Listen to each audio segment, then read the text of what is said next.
Maybe don't know.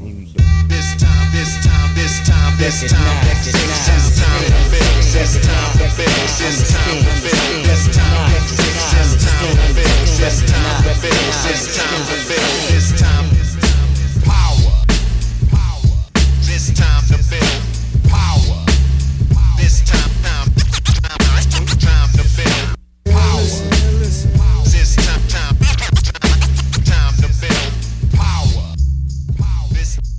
What's up, everybody? I'm your host, Kris Hampton.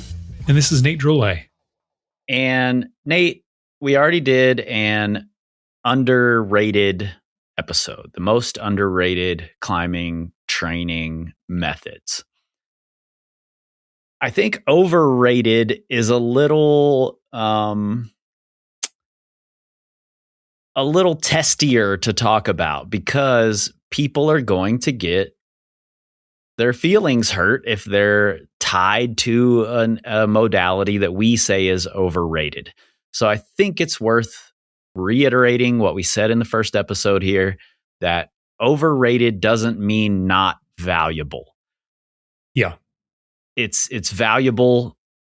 That's how it got to this point where we've overvalued it. But I do think in today's world of clickbait titles where that's going to mean more to the algorithm and people are going to view it more, it's really easy to overvalue something because that's what the title does, because that's what gets the most clicks. And maybe these valuable things have been taken to an extreme. Totally. And, just to piggyback on that, yeah, I think overrated is a hard thing, especially for me to talk about, because when you talk about underrated things, you're championing them. Yeah, we're championing them. We're saying, oh, yes, these things, these are, the diamonds in the dirt that we should all pay more attention to. But when you say something's overrated, it comes with such a negative connotation. It's like we're dogging on it. And I don't want this to feel that way. Also, it's important to keep in mind that there's a lot of context here. One is, it is March 2026. What is overrated now? I mean, I can tell you one of mine for sure was wildly underrated literally 5 years ago. All of mine were. Yeah. And so there's a context of the year. There's a context of you, our listeners. We're trying to give this advice to you versus all of rock climbing. So, yeah. And the last thing I will say is there's also the context of us. I am a unique coach. Kris is a different coach. The people I talk to and interact with, we will have different conversations. And those people will talk to me about something differently than they will talk to Steve Bechtel or Tyler Nelson or Ollie Tor. Even if they are the same people. So there is some bias here of this is what I hear from people. And also I live in Salt Lake. So this is what I'm actively seeing. And this is, the people who choose to work with me as clients, these are what I'm seeing. So if we offend you, hopefully that's enough different things I can throw out and say, don't hate me. Yeah. And I'll say this, all of the things on my overrated list, even the ones where I'm like, do I bring this one up or not, are all things that I engage in. They're all things I do. So I find them all valuable. Yeah. You want to start? Oh, yeah, I guess. Okay. I'm going to start out, first off, just going to come out swinging, board climbing. Wow, I can't believe I didn't have that one on here. Okay, look, I've thought about this for weeks of just the amount of hear me outs. You are listening to the board meetings. We love boards here. Yeah. Kris, you bought a house because of the wall that you could build. Yeah. You're there's a room, I can build a board. I can see my board from my office. We love boards. I think they're great. Frankly, gun to my head, if you're hey, you could only have one training modality for the next year, but you could pick anything. Yeah, I'd be okay, mirror TB2 12x12 adjustable. Done. Same. I can get anything done on that. I think boards are tremendous. And we have gushed about boards so much on this podcast. But here's the thing. The reason I am saying boards are overrated is just for one very kind of niche crowd. And it is tangential to what we've talked about so much before. Earlier on, when I started climbing, when you climbed outside, that was climbing.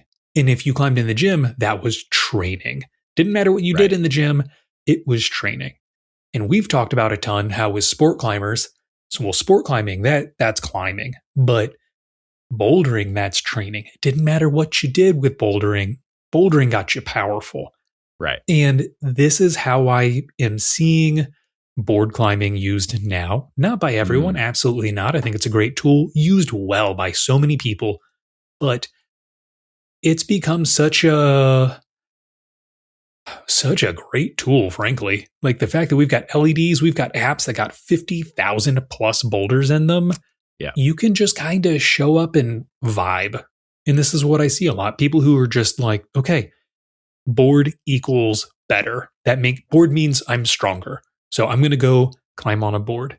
And it's really just them kind of hanging out. And they're not trying any boulders more than a handful of times. They're swiping through the app as many times as they need to find something that looks good. Like they're tailoring to a comfortable session, but it just happens to be on a board. Yeah. I couldn't agree with this more. I think any board we know well, we default to making it comfortable for us. And a lot of the commercial boards out there make it so you can know them well quicker.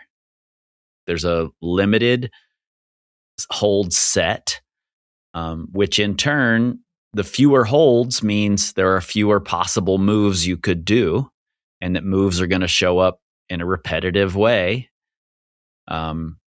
Which means you get less and less adaptability out of this thing that you're training on. There's such I love my spray wall. I love it. I wouldn't trade it, but it's very easy for me to go in there and have a less than optimal session because I just made it easy for me. I made it simple and comfortable and nice for me.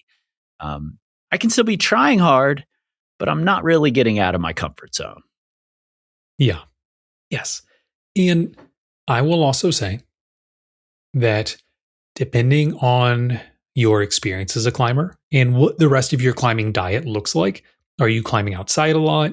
Are you climbing on gym sets? I think there's also an argument to be said that board climbing should be limited for certain people. Like I will regularly see people who are very new to climbing. They're overstokers who just want to get better by any means. And they hear Noah Wheeler say, yep, boards got me strong. And all these other people saying boards are the way to get really strong. And so they're going as V3 climbers, they're going over to the Kilter board. And they can because the Kilter board has so many jugs.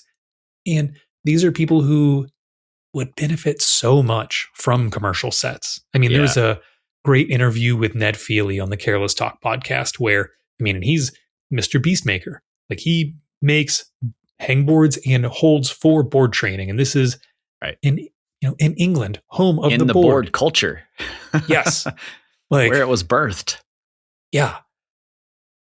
And he was saying that looking now at how commercial setting is done, the hold types, how big the holds are, how varied they are, and volumes.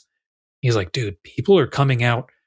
They're so much more well-rounded of climbers because they actually get three-dimensional climbing now, where gyms, when he was younger and I was younger, were these two-dimensional flat walls that, frankly, just didn't have that much variety available. So I would argue for a lot of people, boards can be great. They're a nice addition, but man, if you're not that experienced or if you just have more to gain and you're not climbing outside a bunch, dude, I think commercial sets are wildly underrated. And the fact that there's just less options. I do think there are a few things that are really nice. I like that Tension has classics. I like that Moonboard has the benchmarks because there's sort of a seriousness that comes with them that it's always I remember when benchmarks first became a big thing, it was really funny talking to so many of my friends who climbed outside a lot because they would be like, it's the weirdest thing. I take benchmarks as serious as I do outdoor climbs. Like, I no longer view them as, oh, this is a weird, tweaky, bad set, the way you might with a gym climb. They're like, no, this is a challenge. I need to reframe how I'm doing it. And I like that there are benchmarks and classics. I actually preferred when there were fewer benchmarks. They just kept adding more and more. Now there's, 2016, maybe 500. I liked when it was sub 200. I remember, I think it was like 130. And I was like, that's cool. Like there's not many options. The fact that, you want to climb V7, here's 11 of them. Like you're going to send the 3 that are low hanging fruit. Oh, and now you got to learn, you got to get better. I like that a lot. I think it's so easy to be just a consumer of more climbs. And if there's more and more of them every single day on the boards, it's easy to just kind of keep avoiding what you should be working on. Yeah, I think especially in the conversation of the commercial set versus the boards, that boards are extremely overrated in that conversation. If I made the statement that benchmarks were overrated, how would you react to that? Because I agree with you that I like that people take them more seriously. There's also a part of me that thinks the culture around benchmarks is a little overrated. I think it depends on what your goals are. I mean, my first 2 thoughts are, 1, something can be overrated and be a tremendous tool. I'm talking about boards being overrated. And I don't think they're a bad tool at all. Yeah. With benchmarks, after saying that, first off, I think a great tool can be overrated and overrated in its own niche. Like benchmarks, dude, if your goal is to climb benchmarks, hell yeah, brother. Like I'm here for it. Right. But this is not a overrated for the moon board benchmark list. This is overrated for rock climbing. Let me sidestep this question real quick. Good choice.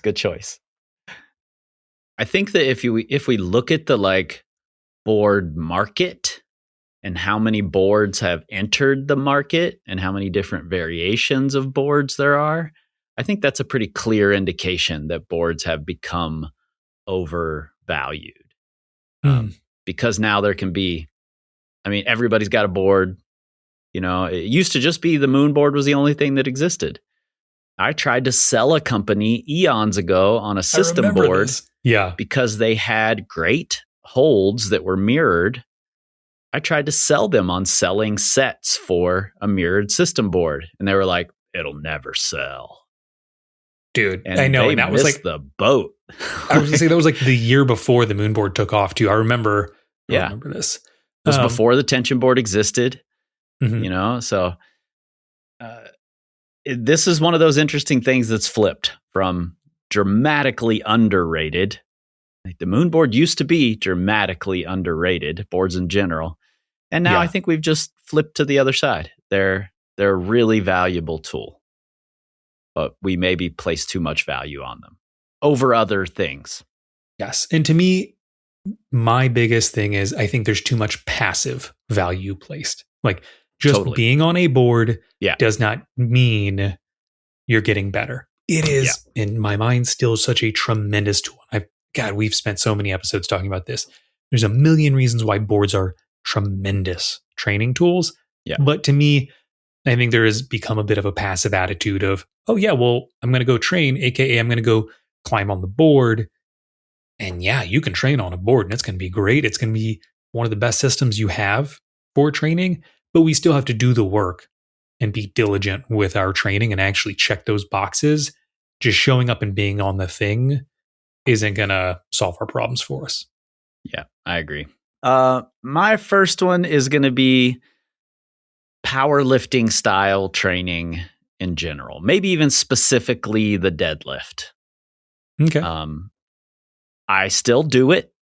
Mm-hmm. I have weight trained for my entire climbing career, before almost anybody else was weight training. in the gym, I was doing it, and people looked at me like I was crazy.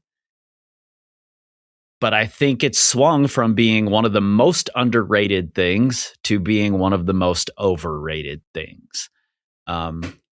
It's extremely valuable for lots of reasons. But I think for the sake of just rock climbing, improving your rock climbing performance, we've taken it too far, where we're getting into longevity and general health, and all of that stuff is ridiculously important. I'm not saying it's not. But for the sake of rock climbing performance, powerlifting style training, bench press, deadlift, squat, those are the only 3 things you should ever do. That style of training is grossly overrated, in my opinion.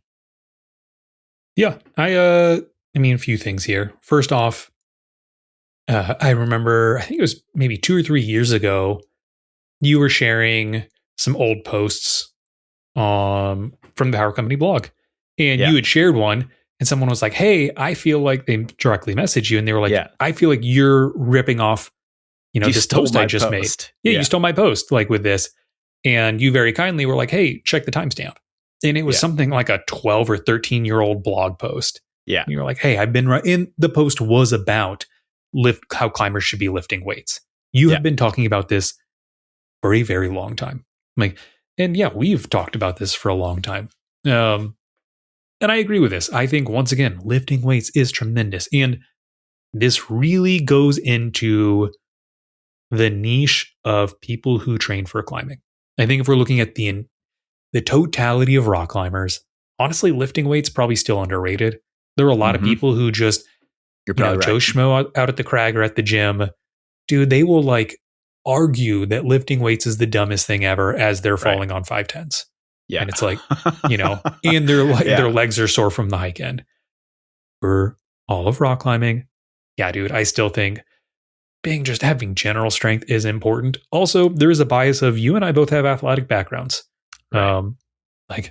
I'm sometimes shocked when I meet people who, if I'm like, "Hey, jog to the water fountain and back for me." You're like, "Oh no. If the zombie apocalypse broke out right now, you're getting got first."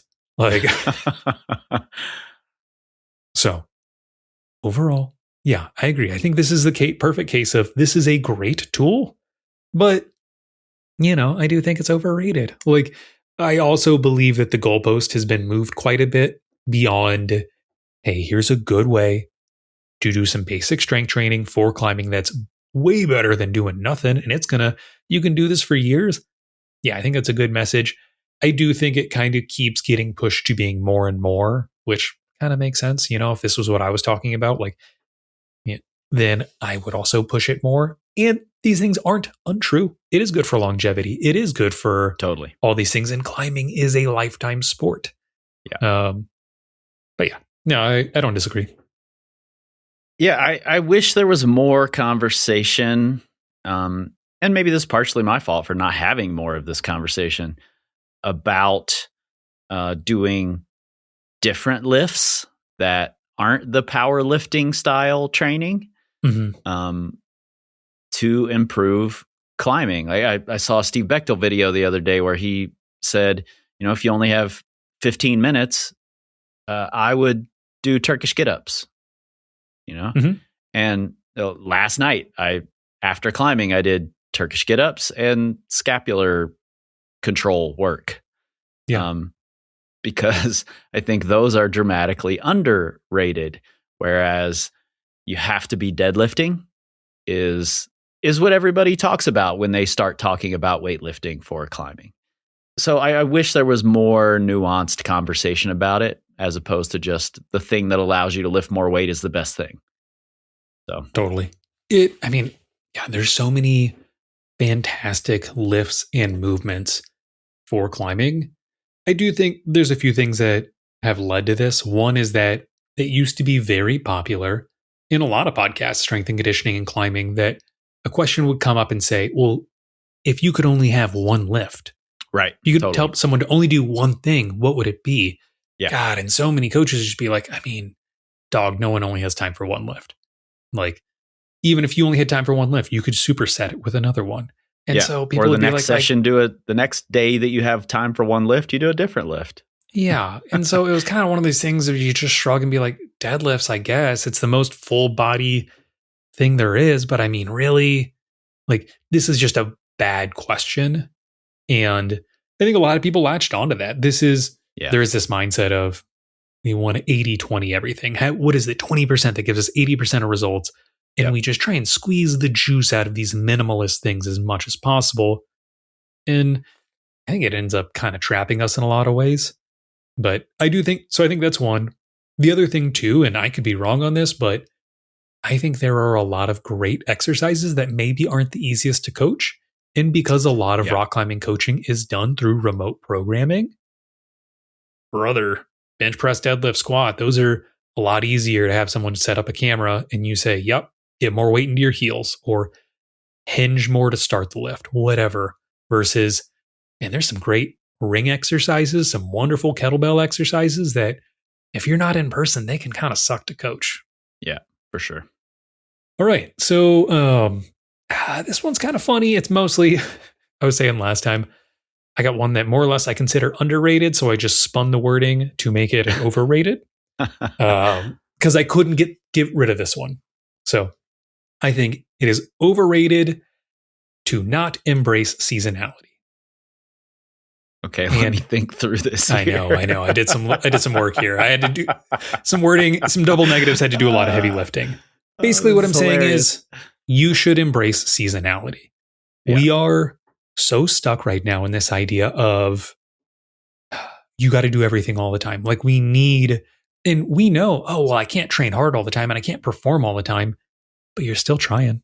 Like you're still going to, like you're still always saying, well, I need to be better I need more finger strength. So I always got to be training finger strength. It's like brushing my teeth. Got to do it every time. And I need to be lifting and getting stronger and I need some better endurance. So that's on the back burner. We got burners now.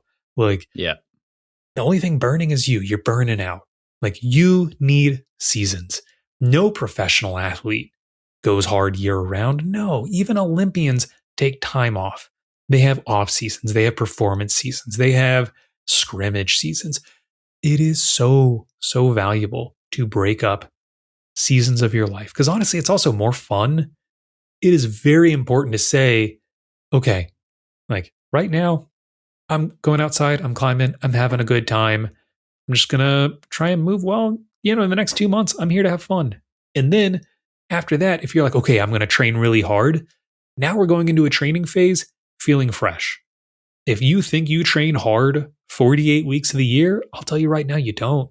No one has that mental capacity for the drudgery and the hard work it takes. If you truly think you do, chances are you're just kind of coasting.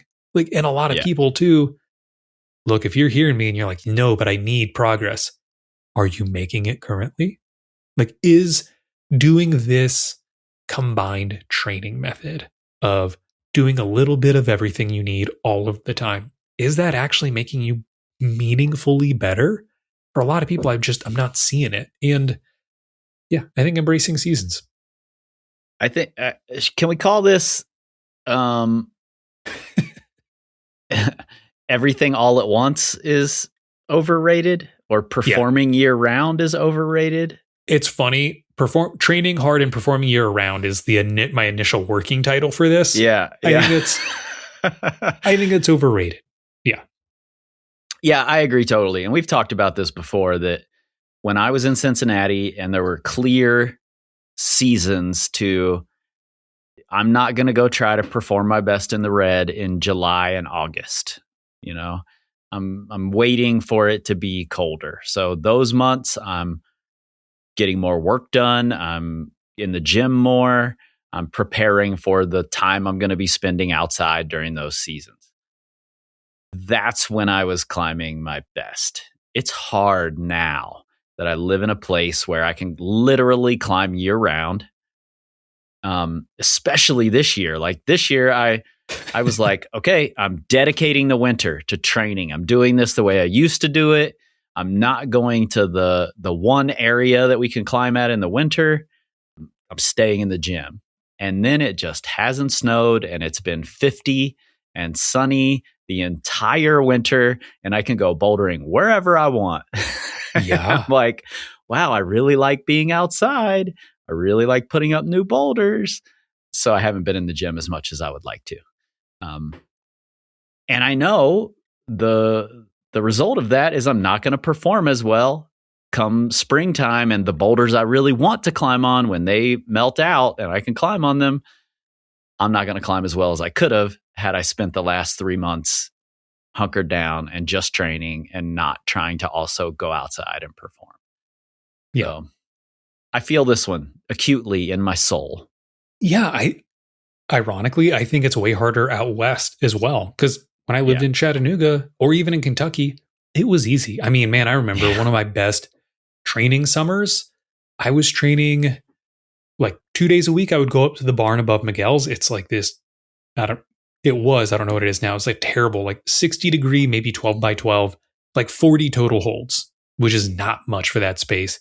The TB2 has 499 holds. For reference, also, I like that number because it drives Mike Rosato crazy. He was like, "Will, can you just add one? Please help me." Will was like, "No, this is it. We're perfect. I don't see it. I don't see a problem with 499." Amazing. It was like 40 total holds, most of them jugs. But I was like, okay, cool, whatever. I'm here twice a week. I just show up and I try really hard. And then like 1 to 2 days a week, I would go out to the Motherlode and huck laps. In those days, because I knew, I was like, I'm just trying to keep some fitness around. I'm not taking things seriously. I could be so relaxed and just have fun with it and be like, dude, I'm sweating. It's so gross. But I had no concept of wanting to perform at that time. Yeah. So who cares? It was nice. And I spent the other days like hanging out by a pool or working in a pizza shop. It was so nice. And then when that was the year I went to Lander for the first time. And I think I did like 13 513s in like 10 days. Yeah. And it was the kind of thing where had I tried to perform all summer before this trip, dude, I'd have probably been burnt out. Like good training's hard. It's really mentally exhausting, but you can do anything with an end date. Like if you know, I think there's two things that are really special about saying, okay, here's my one period where I train. One, dude, good training is a lot of drudgery. Like power endurance workouts where you're just circuiting the same boulders, it gets old, but it gets effective. You have to put in the time and log the reps. But if you say, cool, I just have to do this for 2 months, cool, you can do anything for 2 months. The other thing is, man, for me, I don't know if you feel this way, but anytime I'm writing out my training and I say, okay, I have 7 limit boulder workouts between me and this climbing trip. Oh, right. That puts some pressure on things. Like I get butterflies immediately. I'm like, oh no, like I need to show up well rested, well fueled. Like I need to have just the most rock solid focus for 7 sessions because 7's nothing. You miss one. Oh, why did I pick 7? I don't know how that's divisible by 100, but yeah, it's very meaningful. Like, yeah. And when you try and do the minimum of absolutely everything, like if you try and do this method of, I'm going to train endurance and power and finger strength and lifting, everything all at once, it's really hard to get a meaningful amount of volume in the things that are really necessary for you. Like, you might just be stagnating with everything versus if you have some dedicated periods of, okay, I'm going to do a big volume block where I increase my endurance and my capacity. I'll maybe do a little bit of bouldering just to maintain, but like I am not trying to check every single box in existence because I'm just going to falter. Yeah. And I think everybody should, even if you're the person, and this is totally valid, if you're the person who's like, I just want to be a moderate climber. I don't necessarily have to climb the hardest thing I've ever climbed, but I want to spend my time outside. And when I can't go outside, I want to climb in the gym. And that's fine. That's totally valid. But I also think everybody should at some point try it. Try to see what happens if you take a season to just train hard at the expense of getting outside a little more. Take a season to just go outside and perform at the expense of training hard in the gym. People have a hard time with that sort of seasonality. They want to be training hard and be climbing hard outside. It's really tough to do that, and you can't keep that up for very long. So I think everybody should try it and see how it goes and then judge it. Yes. I think a lot of people are also just afraid of losing what they have. The idea of not being able to reproduce their highest finger strength numbers year round is horrifying. Yeah. You know, a story I think about every now and then is I had a buddy who had been climbing for a really long time, was a sport climber. And he was like, you know what? I'm just going to take maybe like 6 weeks off. He's just like, I'm just going to mountain bike. Ended up breaking his arm like right before ending it. So did like 6 weeks off, broke his arm pretty bad. So, you know, that's another 6 weeks with a broken arm that's immobilized. And long story short, he ended up coming back and climbing his first 514 that year. Yeah. He had that time off. And then, so one, he had the time off of like, okay, I'm choosing this. Like, I'm going to have this break. That's going to be nice. Then this forced rest honestly just made him really hungry. Instead of him being every year was always like, yep, just, it's another 12-month slog to try and get better. But suddenly it really put priorities in their place. And he was like, oh, no, I really want to get better. I really want to hit my goal this year. This is actually important to me. When climbing was taken from him, he realized how much he really wanted it. And, this is a forced seasonality, but that break was enough to really make him think, okay, what do I actually need to do? If I want to climb 514, turns out these things are hard to climb. If it's hard to send these things if you're not putting days in on them. So He got better about lining up partners. He got better about making sure, like rearranging his work or whatever, his schedule around good weather days when the season happened. Like he trained specifically for it. He was really smart about it for the first time ever, rather than just being like, yeah, I'm just going to get, a little fitter, a little stronger every year and eventually it'll happen. But I don't know that he ever would have gotten there without seasonality. Yeah, totally. I think that can remove a lot of the apathy that we get when we just can do all the things at once and we're just coasting along. Yeah. And before we move on to our next overrated climbing training methods, let's take a quick break. Over the past decade, training for climbing has progressed in many ways, but movement and technique has remained something of a mysterious, abstract concept. Not anymore. After years of studying how we acquire and adapt our climbing movement skills, I realized that every single move we do has 5 key components: tension, position, rhythm, effort, and commitment. With these principles in mind, I created a movement assessment tool for climbers that I believe is a game changer. With a little over an hour of your time, the atomic elements of climbing movement can help you evaluate your movement skills, identify where you should put your effort based on your current goals, and provide you with a clear path for improvement. The link is in the description. Power Company Climbing. Learn, grow, excel. My next one is isolated finger training. Okay. That's overrated. Yeah. Okay. I think it's overrated. I think it's a valuable tool, or could be a valuable tool. I'm not sure we have enough evidence yet that it is a valuable tool for rock climbing performance over any other kind of finger training. But I do suspect that it's a valuable tool. I just think we've dramatically at this point, because it's popular right now, it's exciting right now.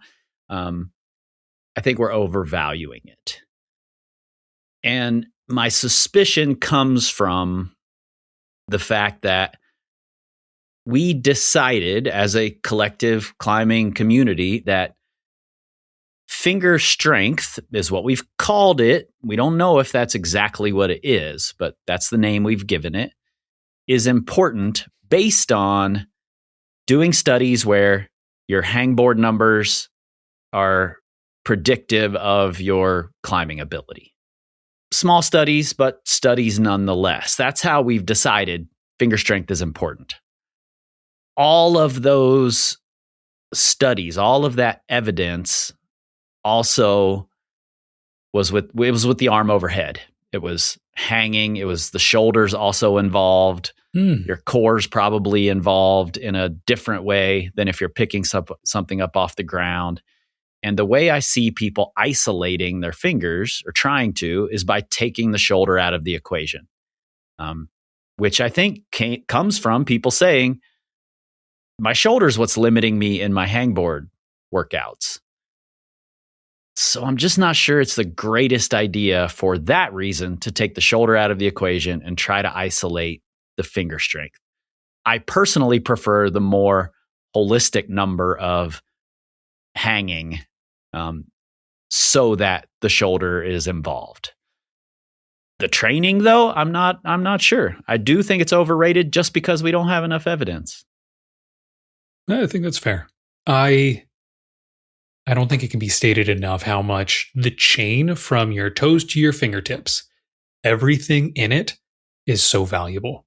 And, we talked about in the underrated with the one arm active hang, or with the active shoulder, active scapula, however we want to call it, how that makes your hands feel stronger. Yeah. You're getting more wrist strength. For some people, makes their fingers feel stronger. There are so many different things that go into our ability to put force into holds through our fingers beyond just isolated fingers. Or resisting opening.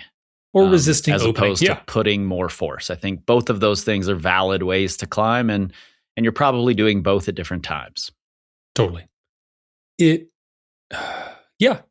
I will also say with, let's say, no hangs, like lifting weight off the ground where your fingers are isolated essentially, I see the largest variance or the largest range in what people are able to lift compared to how hard they climb.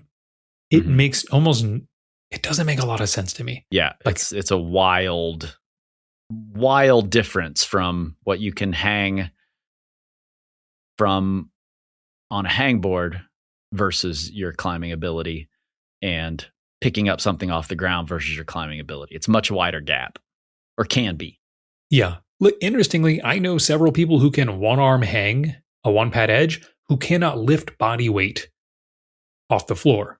And maybe it's just that they are able to put force into a hold with other aspects. And these tend to be stronger, better climbers.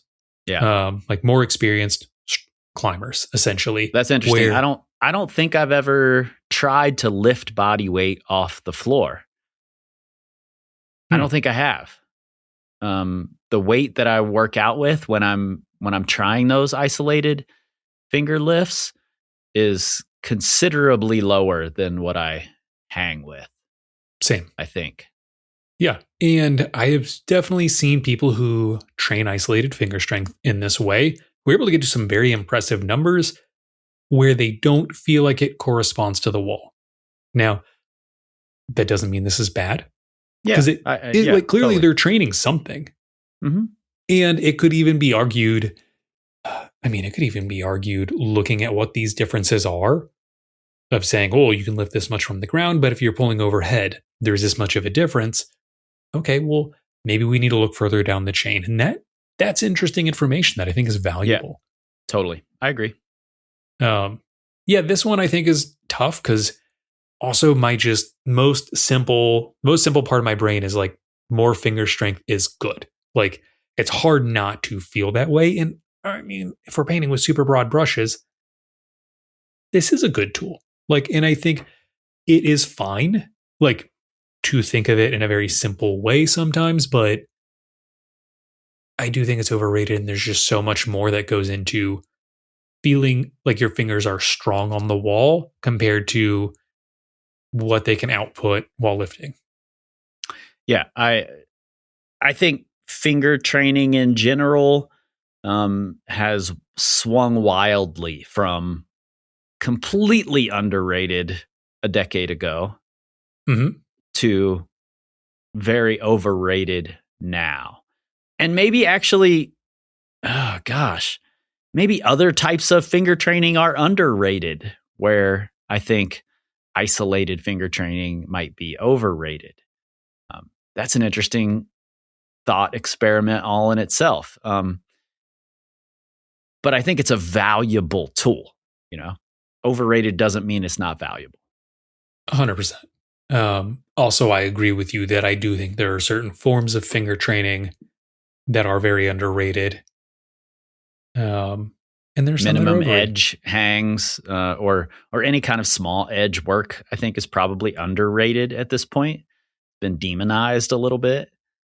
We're probably underrating individual finger, like 2-finger work, in favor of the 4-finger ergo edge, whatever.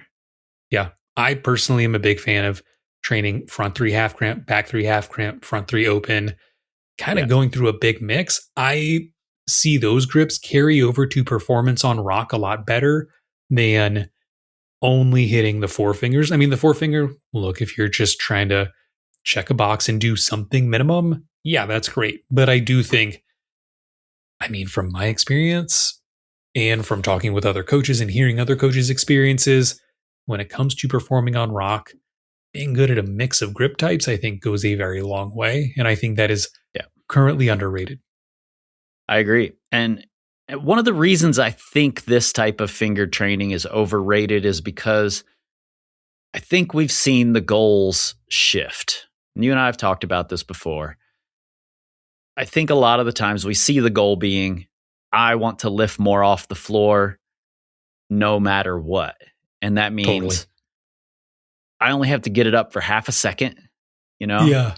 It just has to leave the floor no matter what happens with my fingers. They could be opening the whole time.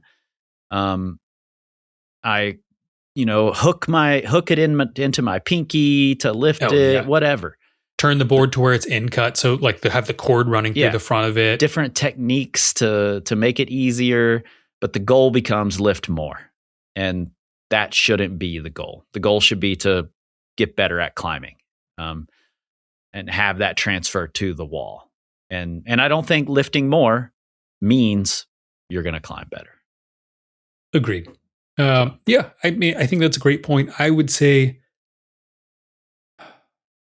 that is the biggest thing with this tool that I see as a problem with, edge lifting is that it is the easiest one probably to cheat and have really bad form and be able to lift way more weight with and really lose sight of what is the goal. The goal is to keep the goal.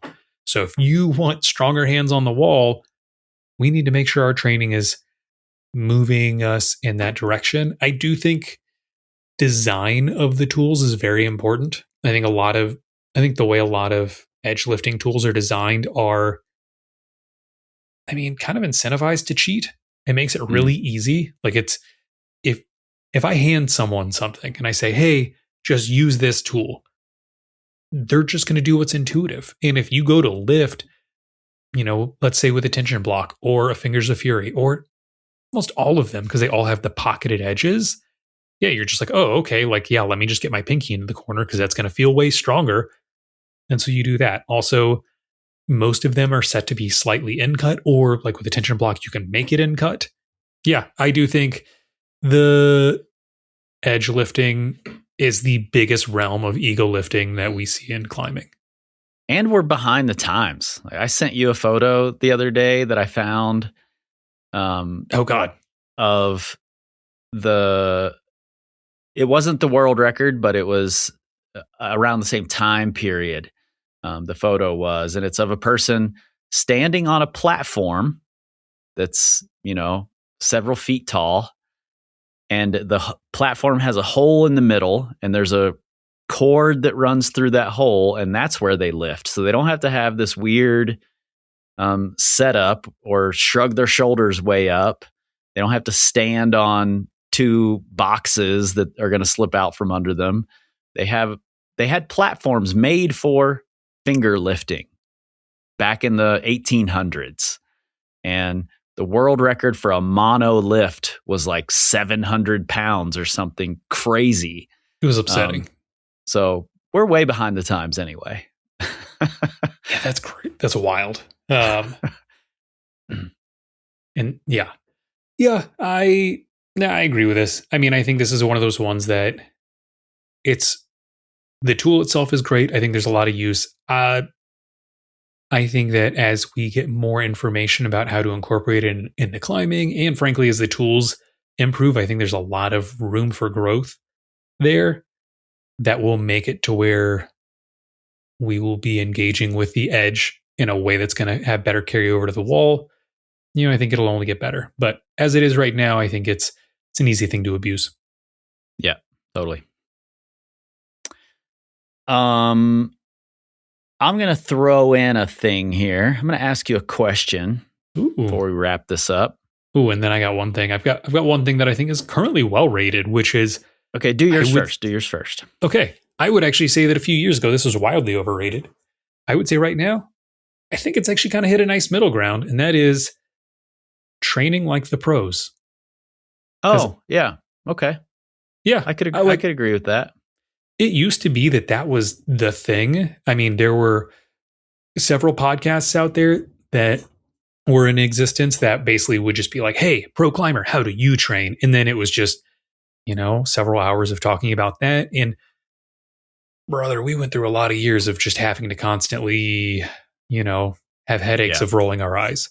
Because you know what? Like pro climbers will train totally differently. They are different than everyone else. Their needs are different. Their schedules are different. Also, they're probably just genetically better than you, like when it comes to responding to training and recovering and injury resilience. But nowadays, anytime I hear people talking about how pros train, it's typically like, yeah, but they're pros. Like, I don't hear this as much of people wanting to try and copy how professional climbers train or how elites train. I don't really hear that much anymore. And I've also, to give credit where it's fully due, because I don't really blame pros for this happening in a lot of situations, because it was like, no one should have been asking them what they were doing because it didn't really matter. Like, it wasn't that relevant, but they're going to answer questions because they're there. I feel like a lot of pros have gotten better about just being like, hey, yeah, what I do is what I do. Like, this isn't for you. So yeah, I would say this is currently well rated. I think it's kind of hit that range of it's interesting. Like, it's interesting to see and hear how pros train, but I don't hear people really trying to copy that the way they were, even just a couple years ago. Yeah, totally. I mean, this whole training for climbing thing is still relatively new in terms of the masses accepting it. So I think you're right. I think it started with I want to be like the pros, so I'm going to train like the pros. And we saw a lot of bad examples, and we saw a lot of people doing a lot of dumb things, and that has settled down considerably. Yeah. Where do you think evidence-based training, like looking at the science and basing training on that, sits in the overrated categories? I mean, I think it all comes down to application here. There is, a podcast I like a lot is Stronger by Science, and they are incredibly evidence-informed by nature. Like, they read all the papers. They are very dry to a hilarious degree, but even they will use air quotes around like evidence-based training, because there are people who, a new paper comes out and they're like, well, I need to copy and paste that into what I'm doing for training. And that is not what you would call evidence-based training. Like, good evidence-based training should, let's look at the data that exists. How good is it? And what can we inform from there? But then let's look at, what do coaches say? What do athletes say? Like, what do we hear anecdotally? What is the person that is actually being trained? I think the term for all of that is evidence informed. Like, I think that's the term that's being used across the board for adding all of that stuff in. I've heard that being used to kind of differentiate, because evidence-based has become almost like a guru-y kind of thing. Like, this is what evidence-based used to be considered, is like, it's the totality of evidence, including, all the way down to like, who's the person you're training? What are their preferences? What are their experiences? Like, those things come into play for good evidence-based training. But there's a lot of people who have gotten into, in the world of strength and conditioning, who became like dogmatic, made science into a religion, essentially. Yeah. That's where I have the problem with it, is the whole, we don't have evidence, we don't have science that says that works, so you shouldn't do it. Yeah. Or the science says this is what works best, so it's the only thing you should do. That dogma around science, I think, is dramatically, grossly, egregiously overrated. I think especially depending on the circles you're in, there are areas where it's really weird.